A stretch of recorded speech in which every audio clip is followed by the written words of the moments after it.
प्रथम ह्या ठिकाणी आज उपमहापौर पद म्हणून या ठिकाणी स्वीकारत असताना आनंद नक्की आहे, पण अधिक आनंद ह्या गोष्टीचा आहे की सन्माननीय नाईक साहेबांच्या नेतृत्वाखाली त्यांच्या नेतृत्वात या ठिकाणी हे उपमहापौर पद म्हणून या ठिकाणी स्वीकारताना आणि पुढे काम करताना अधिक आनंद आहे.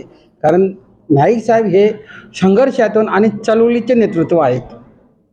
नाईक साहेब हे संघर्ष आणि चळवळीचे नेतृत्व आहेत आणि आम्ही देखील त्या ठिकाणी अनेक वर्षापासून एक चळवळी नेतृत्व आणि एक संघर्ष नेतृत्व म्हणून नाईक साहेबांच्या नेतृत्वाखाली या ठिकाणी काम करण्यात जेवढा आनंद मिळेल आणि ह्या जो काही नवी मुंबईचे जे काही सर्वांगीण विकास, मग शहराचा सर्वांगीण विकास आणि नागरिकांचा सर्वांगीण विकास करण्यासाठी जो नाईक साहेब नेतृत्वामध्ये अधिक बल मिळेल, अधिक प्रेरणा मिळेल आणि ज्या काही लोकांच्या विविध समस्या आहेत त्या समस्यांना समाधान देण्याचं त्या ठिकाणी नक्की यश येईल.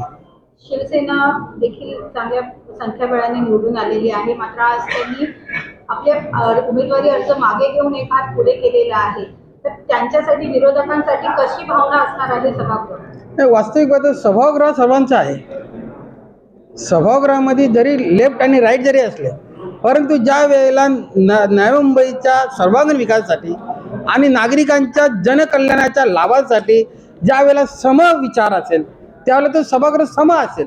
पण आम्ही ज्या वेळेला नागरिकांच्या जनकल्याण लाभासाठी आणि या शहराच्या विकासासाठी ज्या वेळेला त्या वेळेला मुद्दे घेऊन येऊ, त्या मुद्दे त्या ठिकाणी घेऊन असताना त्या मुद्द्यांना जर चांगल्या गोष्टीचा विरोध असेल, चांगल्या गोष्टी त्यांचा नकार असेल किंवा त्या ठिकाणी त्यांचा अडथळा असेल तर त्या ठिकाणी शेवटी त्यांचा विषय. पण ज्या वेळेला हे ठराव हे जे येतात नवी मुंबईच्या सर्वांगीण विकासासाठी त्यावेळेला आमचा विश्वास आहे जसं आज जे सोबत आले तसे परत सोबत येतील आणि त्याचं स्वागत आहे आणि आम्ही त्यांचा आभार मानतोय की त्यांनी आज या ठिकाणी बिनविरोधसाठी म्हणजे केंद्रात सोबत आहोत, राज्यात सोबत आहोत.